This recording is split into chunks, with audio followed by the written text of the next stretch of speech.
Are we live? You are live. Okay, awesome. We're just waiting.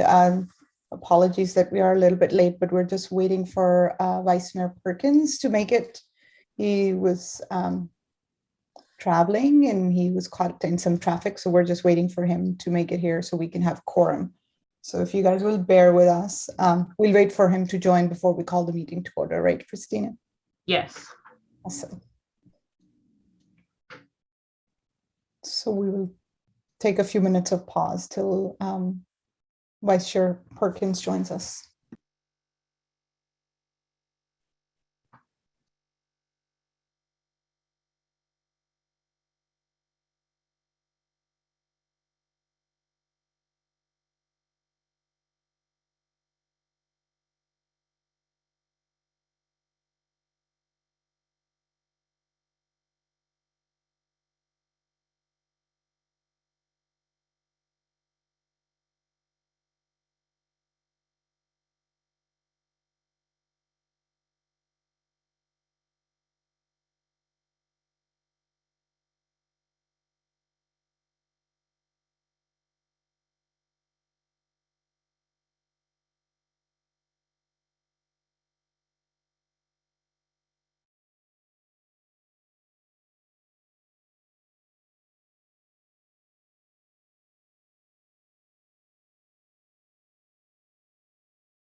For those that are just joining us, the Finance Committee meeting for November 8th has yet to be called to order. We are waiting for one council member to arrive. It looks like he got stuck in traffic, so he should be arriving momentarily, but thank you for your patience.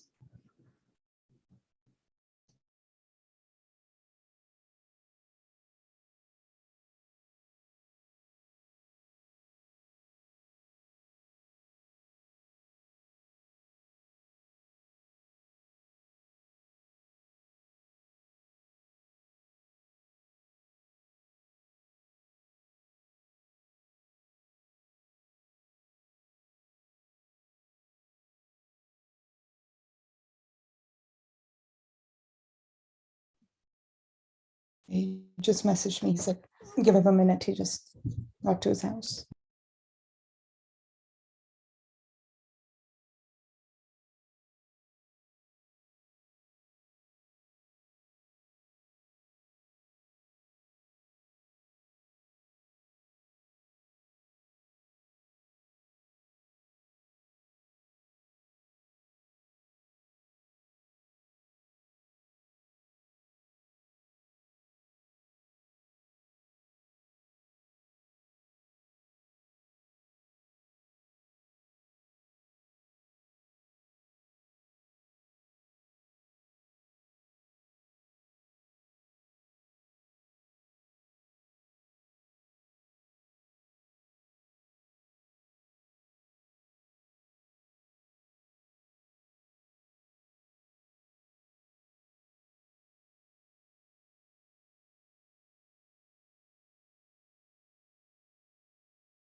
Welcome.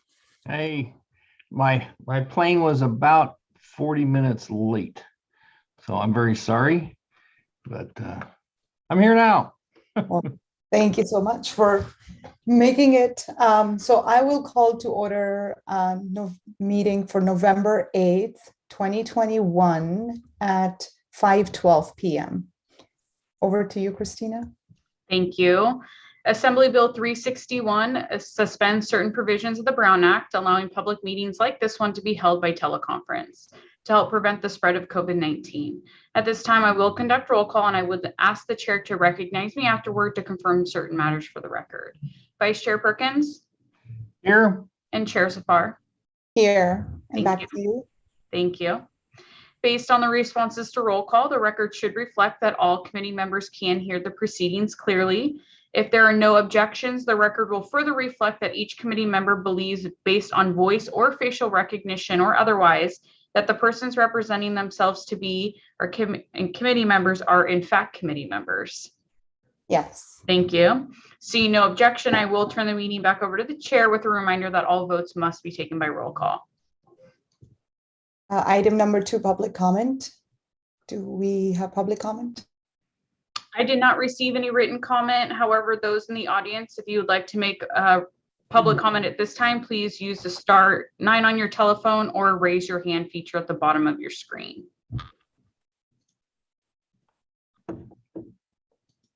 It does not appear we have any public comment. All right. Item number 3, approval of minutes. Do I have a move? I'll move approval of 3.1, 3.2, and 3.3. Wonderful. And I will second. Thank you. Let's roll call. Vice Chair Perkins. Yes. And Chair Safar. Yes. Thank you. Thank you. Item number 4, unfinished business. We have none. Item number 5, new business. 5.1, City of San Ramon, other post-employment benefits, July 1st, 2019. Accrual valuation, sorry, did I say that right? Supplemental exhibits, presentation by Stephen Dias, Independent Accoucheries, Inc. Good evening, everyone. So you have before you the most recent OPEB actuarial valuation, which is a requirement of GASB statement number 75. So this evening we have with us Stephen Dice from Independent Actuarials Incorporated, and he's going to go over details of the report. Thank you. All right, thank you. Thank you for having me.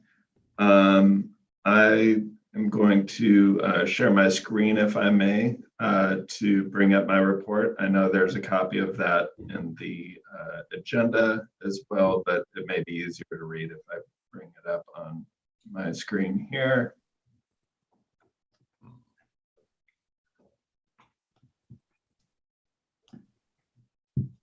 Okay.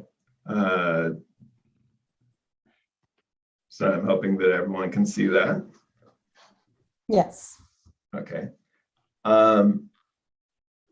Sorry, I'm having trouble on my end now. We can see page 1. Okay, good. That's what I have up. And now my computer's appears to have caught up now.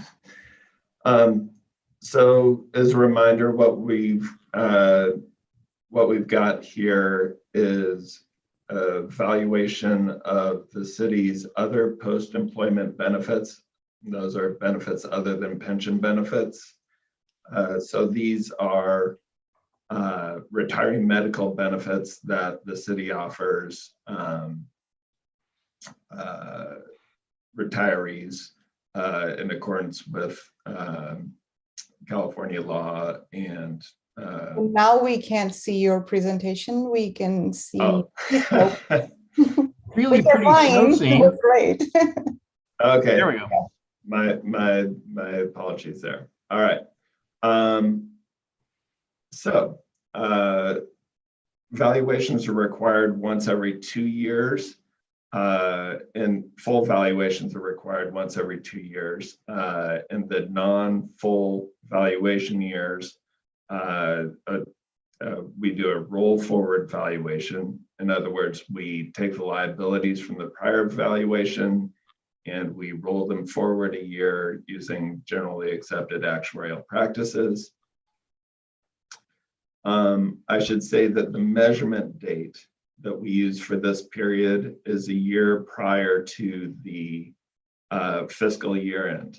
So when we talk in row 9 here on the slide that we see about the liability at the June 30th, 2020 measurement date, that's the liability that will correspond to the fiscal year end 2021 financials. So as of the prior measurement date at the top of this slide, you'll see that the liability for these benefits was approximately $32.7 million. This liability represents the present value of future expected payments to both current and future retirees that have been earned as of that measurement date. That cost changed over the course of the year due to several items. The first is what we call service cost. This is the value of benefits that are considered to be earned by your active population during the year. As they grow towards retirement, they're considered to earn a chunk of these benefits that they may or may not receive in retirement. And there's an interest cost as these future expected payments get 1 year closer, we're discounting with 1 year less interest. So the liabilities will grow with interest each year. And then the liabilities decrease with benefits paid out to retirees during the year. Overall, over the course of the year, liabilities increased by about $1.4 million. We end with a total OPEB liability at year end of $34.1 million. There were no changes in benefit terms during the year, and there were also no differences between expected and actual experience or changes in assumptions, as this was a roll forward valuation. You would see numbers in items 5 and 6 normally when a full new valuation is performed. On this next slide, this first column shows the exact same information that was on the prior slide for the total OPEB liability. The second column is fiduciary net position, aka the assets that are set aside to fund these benefits. These assets grew during the year with employer contributions of almost 1.7 million, net investment income of just about that same amount, and then decreased during the year through benefit payments and administrative expenses. Okay, I should mention that part of these liabilities and benefit payments reflect what we call an implicit subsidy. And this is a benefit that retirees are considered to get simply by the fact that they're allowed to remain on the city's plan. Even if the retiree was paying the entire premium, they would be considered to be getting a benefit because the premiums that they would pay on the city's plan are cheaper than they could get out on the open market.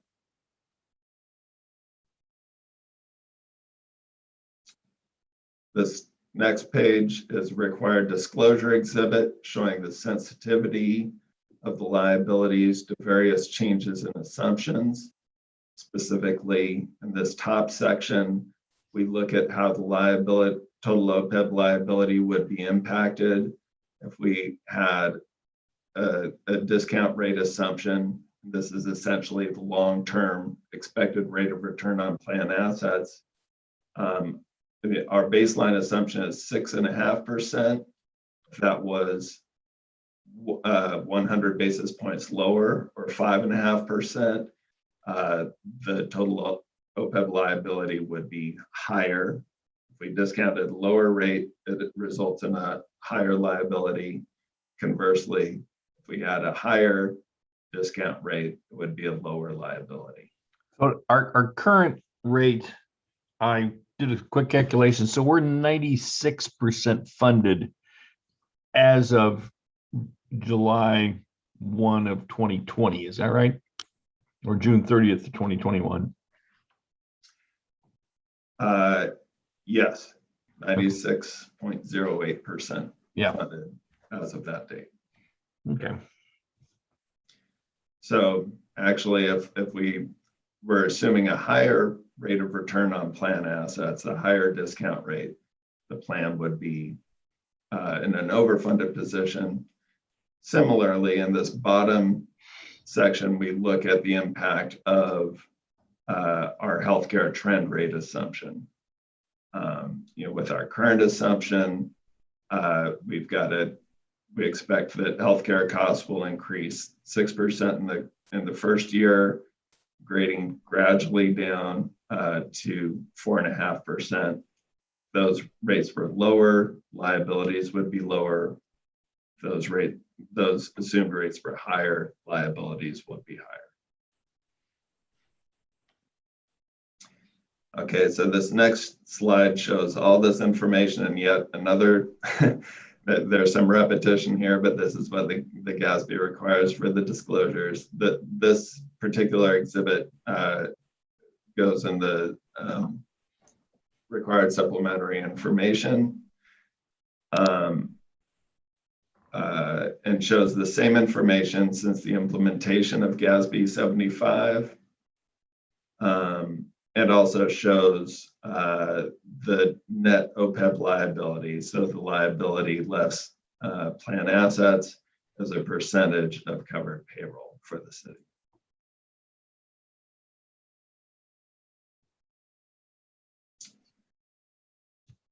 The GASB says that you don't need to recognize that entire,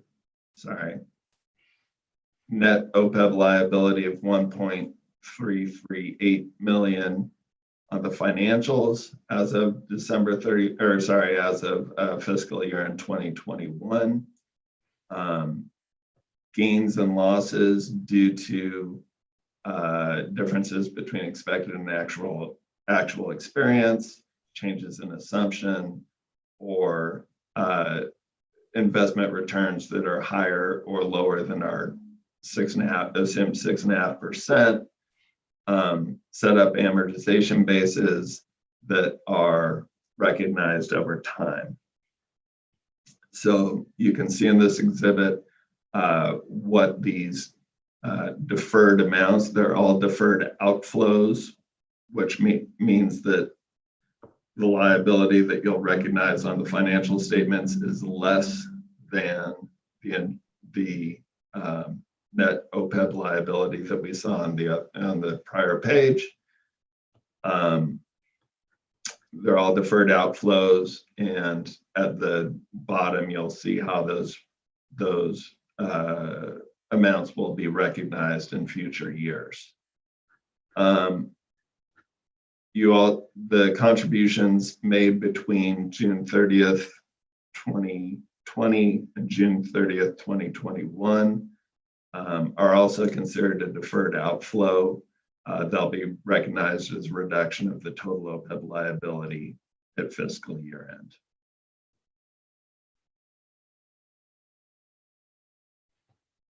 Okay, here's the calculation of the collective OPEB expense. We calculate in two different ways. There are two different ways to get at this, but essentially this is the expense that makes things balance on the financial statements from year to year. This has nothing to do really with the amount that the city will contribute to the plan for the year. It's simply how the liability on the city's financials will be expected to grow over the year.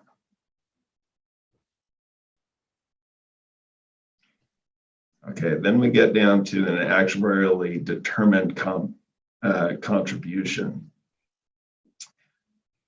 And this is the contribution that, ideally the city would target to make, the amount that the city would target contributing to the trust for the year.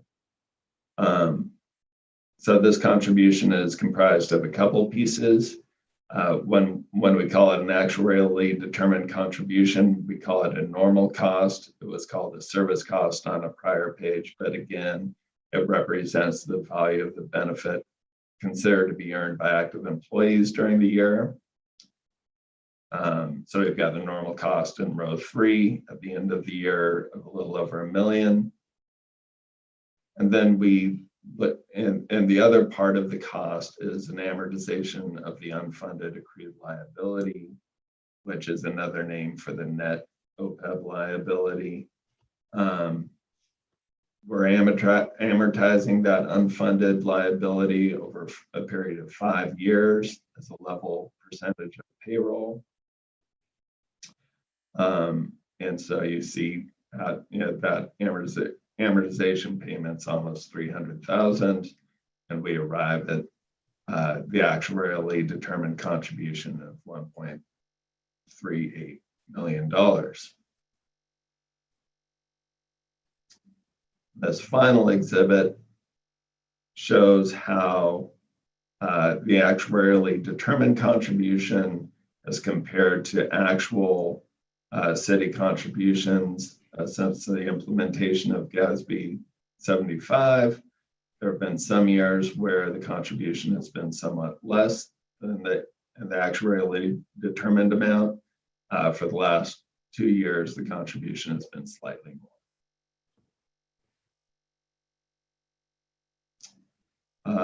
And that is it. That's the extent of this roll forward report.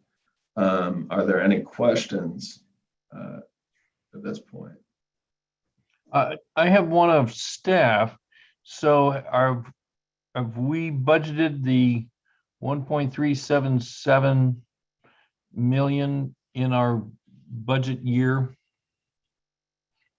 We don't have any contributions budgeted for this fiscal year 21-22, because based upon the last valuation, we didn't need to make a contribution because of how close we were to being 100% funded.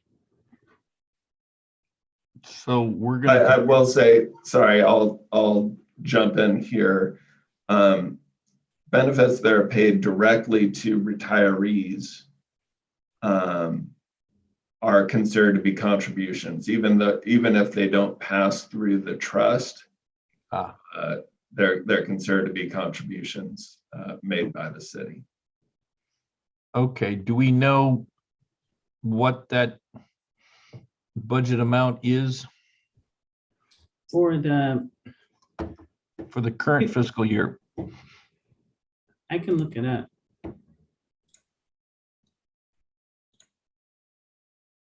So I had a question that if this is in excess, then does it mean we contribute less the next couple of years, or we continue at the same?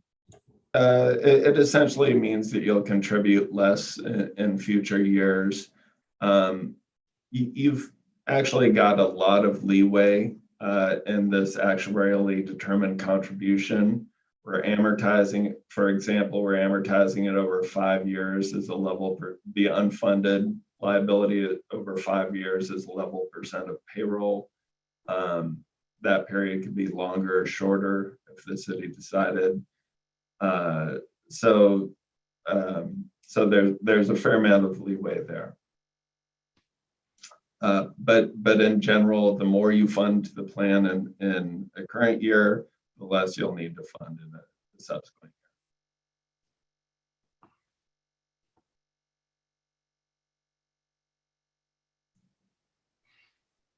I have no other questions. Candice, should we wait for you? So we budgeted 1.8 million for retiree medical for this Okay. 21-22. Okay. Thank you. I guess we accept the report, but we don't need a vote, though, I assume. Thank you. All right, my pleasure. I'll sign off now. Thank Thank you, you. Stephen. Thank you. 5.2, resolution number 2021, next in line, authorizing the appropriation of 122,010 from the police department's asset forfeiture fund balance into a spendable account, approving an expenditure in the same amount to Red Cloud Wireless voice and data for public safety radio encryption software, upgrades, and requesting a waiver of the city's purchasing policy to execute a sole source purchase. Staff report by Denton Carlson, Police Services Captain. All right, thank you, Chair Zafar and Vice Mayor Perkins. I appreciate you allowing me to be here this evening. This staff report starts from Department of Justice memo that we received back in October of 2020. And so I wanted to give you a little bit of a background of how we got to this point. Back then, we received a memo from the state, and it went to all law enforcement agencies in the state of California. And what that memo outlined is that law enforcement and public safety radios that used their services and broadcast personal identifying information or criminal justice information of individuals needed to raise their level of encryption to reach the FBI standards. When that memo was distributed in October of 2020, we had to supply a memo to the California Department of Justice by December of that same year, outlining our plan moving forward to meet these requirements. There was no definitive date on when it had to be done, but we just had to submit that memo telling them exactly where we would be going. And based on our involvement, as Vice Mayor Perkins is well aware of, in the East Bay Regional Communication Systems Authority, we outlined a plan that would lead to this implementation over a period of 30 months. We gave that time frame because at the time, it was really an unknown of where we would be going with this and where the East Bay Regional Communication System Authority would be going with it as well. So over time, as this developed, there were some agreements that were reached, and Motorola offered a discounted price to upgrade public safety radios that were impacted by this DOJ mandate to raise to the level of encryption. They offered a discounted price for the software upgrades needed for each of our radios. That offering of a discounted price would result in about a little over $110,000 in savings for this software related purchase. And the process a little bit in depth because they have to, in essence, take every single radio that we operate out in the field, the handheld radios by the officers, the radios in the dispatch communication center, the radios in the cars, the stationary radios we have at the police department. Every single one of those radios has to be upgraded with this additional software. So it's a pretty in-depth process, but we were able to reach this agreement with Motorola through their sole source distributor in the regional area, which is Red Cloud Wireless and Data. And we came to this agreement, and it will cost us about $122,000 to upgrade all of our public safety radios. Since we had a 30-month plan in place to reach this level of encryption, it wasn't budgeted in this current fiscal year. So what we've decided to do and what we've identified as a source for this radio encryption software upgrade is using our asset forfeiture fund that we have within the police department.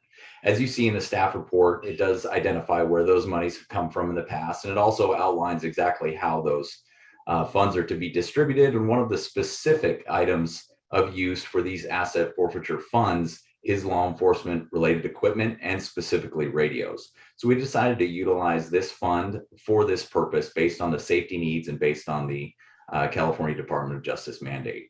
So we wanted to make sure the timing was appropriate in rolling out this encryption, because one of the benefits of the eBrick system is the interoperability with other agencies that are close by. So we've done a survey through eBricks to find out how many agencies locally are currently in the process of raising their radios to this level of encryption, so we can ensure our communications are maintained between our agency and our surrounding agencies. And within Contra Costa and Alameda County, there's currently 28 other law enforcement entities that are moving forward with this encryption software upgrade, including all of our surrounding agencies, which will allow us to communicate back and forth if needed during an emergency situation. In addition, we've coordinated with dispatch, and we will be working with eBricks to upgrade the consoles in dispatch to make sure the timing is appropriate so we can maintain public safety communication throughout. So what we're asking of the Finance Committee today is a review of the staff report. We're here to answer any questions you may have, and also a recommendation that we move forward to City Council for approval of the appropriation of this funds. And if you have any questions whatsoever about the rollout, and Yeah, I know Vice Mayor Perkins, you're probably very well aware of what's I'd going on heard here. about this encryption issue. It's a privacy issue related to the to persons as they are interacting with police in the field. And since scanners are pretty capable these days, the release of that information is not good. And so it is important that we coordinate with eBricks to ensure that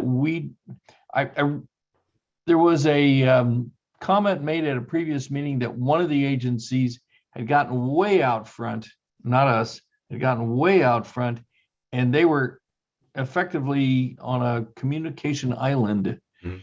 And so I want to make sure that as you implement this, that you are in intimate contact with the people at eBricks to make sure that we don't become an communication island like that other agency did.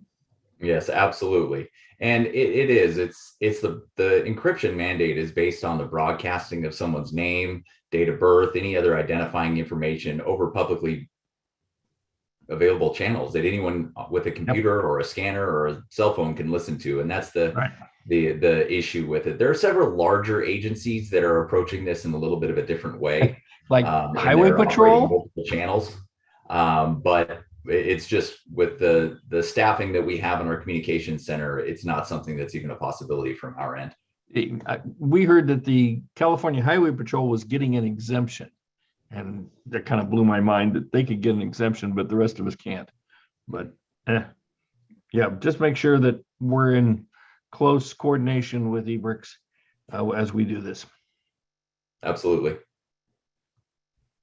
So Captain, is this a subscription based, or how will they upgrade or patch the software and all of that? So what it is in essence, all of our radios are, to be as simple as possible, I mean, they're all little computers. And so what they would have to do is they upload this encryption software, which allows the broadcasting of the information being received by the radios and pushed out by the radios to be broadcast in a way that's encrypted so that it can only be heard by radios that are on the same level of encryption. And there's a specific standard that must be met to meet the FBI's criminal justice information system security mandates. Yeah, no, I get that. I meant was the software purchase. It's in the cloud. So is it going to be a subscription which we're going to pay for every year, or is it one time, and does it cover any security patches or things that might happen? It is a one-time system upgrade, and it's uploading software directly onto our radios, but it's not a subscription base. It's a one-time software upgrade purchase. Okay. And in case they find out, that's the thing, the deal with security, that there is some issues, are they promising us some level of patches or or letting us know, we found a hole or somebody was able to hack it and we'll bring you a patch or something?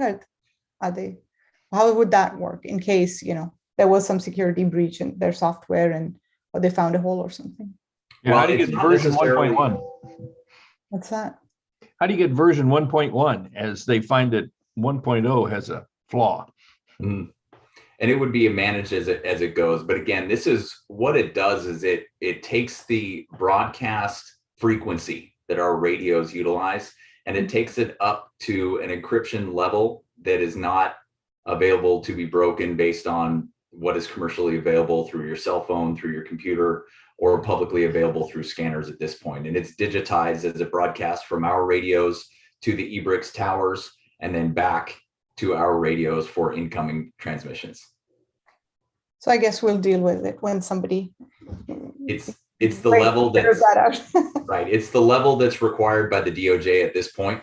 And we're meeting that standard through, and this is also the negotiation through Tom McCarthy and eBricks at this point to get the software needed to operate properly under the system authority. I'm fine with it. Yeah, let's move this on to the city council. Do we need to vote, or we just recommendation is good? I believe a recommendation is sufficient. All right.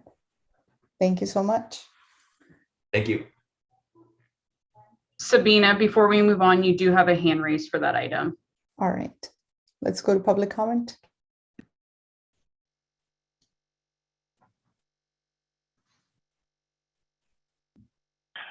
Hi, Captain Carlson. Can you hear me? Yes, we can hear you. Okay. So I have questions regarding this device. I know that this is a DOJ mandate. However, what if, this becomes like a key that anybody can go to the key box, get it out, and then, basically open the door into the SRPD channel, then, somewhere in Washington, D.C., if there is, say, a compromised agent who got bought by communist Chinese to basically steal information, then they can access the key via the cloud, come to the SRPD channel, and then, steal whatever information they want. I feel that this upgrade has to be a little bit more personalized. In other words, when that box or whatever that is given to all the officers to upgrade, it has to accompany by some sort of like officer access code. So then every time somebody uses that key, it's like a key box. So every time, anybody opens the key box to get the key, then we are aware that, oh, somebody is opening the box. Otherwise, you may keep regular laymen like me out of your channel, but it is the real savvy and the real tech criminals that are, other nationals that can hack us. And I would like Captain Carlson to be able to address that in front of the council next time if, you want my support. Thank you. Thank you. Anybody else? That was the only request to speak. All right. We'll close public comment then, and thank you, Captain Carlson. And then we have item number 5.3, California Employees Benefit Trust for the period ending September 30, 2021, report by Candice Daniels, Finance Division Manager. Over to you, Candice. Thank you. So this is the most recent SERP trust statement, which is kind of ties into what Steve was talking about with the actuarial valuation. These are the city's assets that allow us to know how, if we're 96% funded or 100% funded. So as of starting with July 31st, we had a balance of 39.5 million. We had an investment loss, unfortunately, of 53,647. And I apologize, I did notice a typo there, that 2 shouldn't be there. The expenses for the quarter were $5,800, leaving us with an ending balance of 39.4 million. But as of the most recent actuarial valuation, which stated that our assets were 34.1 million, at that point, we were 96% funded. But as you can see now, we're well over that amount because we're $5 million higher than what we were as of June 2020 in assets. Are there any questions? So this money is used to fund the OPEB. Okay. This is the quarterly statement that you normally get. Yeah. Okay. All right. This is the one that Jim Livingstone and I, working with you and Ava, and before that, Greg, set up to fund our OPEB. Correct.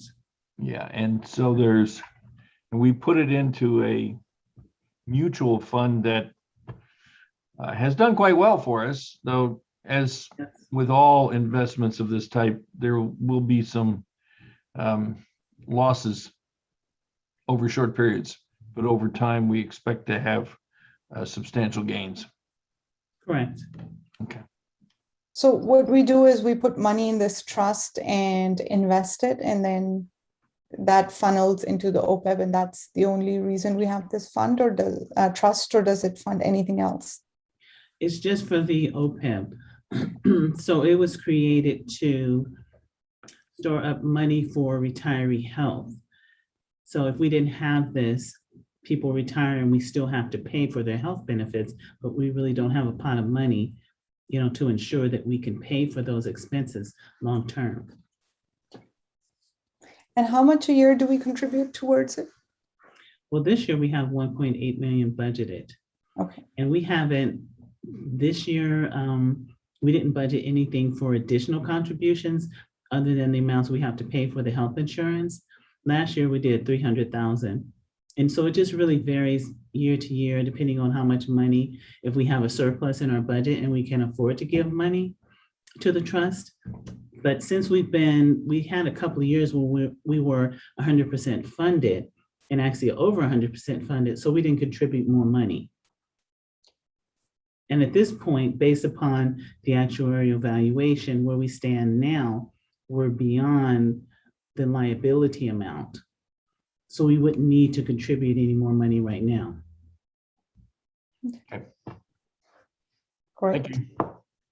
Chair Safari, you do have a public comment on this item as well, or just letting you know. Okay, so I think if we have no more comments from committee members, then we can We're open it for public. Thank you. Thank you.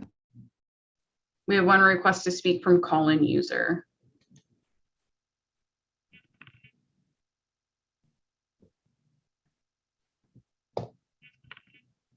Hi, may I speak?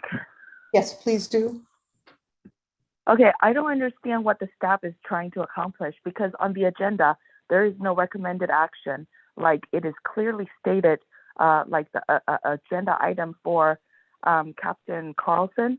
I'm not sure about what this one is about. Is it about like we're gonna have to issue another bond again, or like basically lend the money we have accrued to like a Wall Street to make money? I don't understand what This is the just a staff is trying report. to ask you.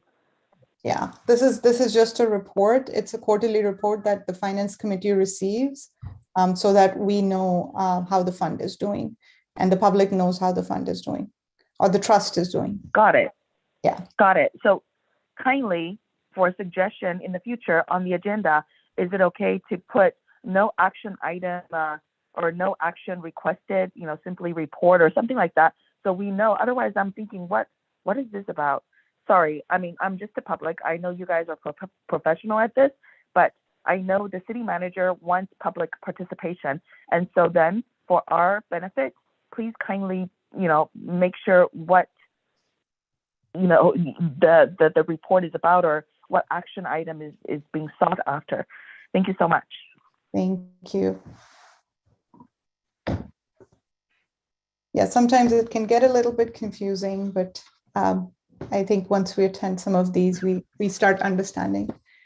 So this was a report by Candice, just to make it very clear, a quarterly report that we received during the finance committee meetings, just to make sure public is aware of any public money and how it's being invested.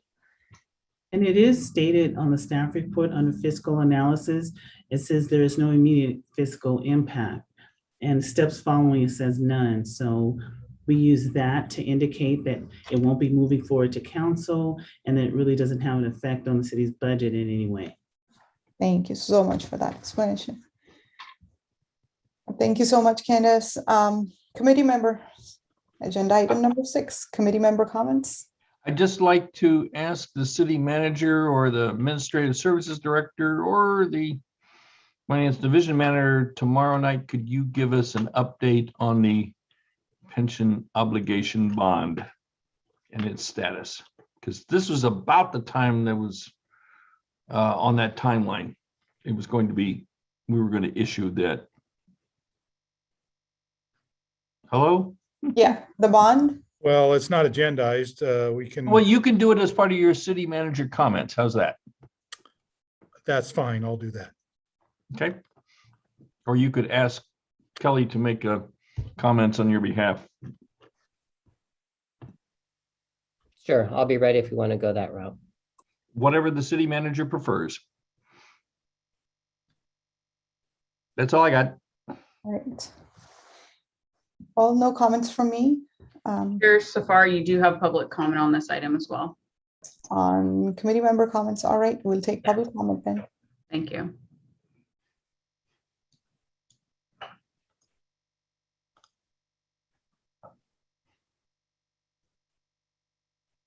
Hi, so I just noticed that there is an attachment of an equipment purchase, a quote, or maybe a letter from Motorola Solutions that should have been included in the report concerning the upgrade that Captain Carlson addressed, but it was from Lieutenant Hollis Tung. I'm not sure why that wasn't included in the report, and if Lieutenant Tong is the one who is working on equipment purchase, I would like to hear from him as well as the public. Thank you. Thank you so much. And one of the reasons we have detailed reports is so that we can add all the details and not, go into too much detail on the report, although I think Captain Carlson did mention about Motorola on there. But with that, I think we've got all the reports. And if nobody else has any comments, do we have any more public comment, Christina? Are we good? No, we don't. All right, then we can adjourn the meeting. Thank you so much. See you guys Thank tomorrow. you, and I apologize for being late. No worries. Thanks for making it.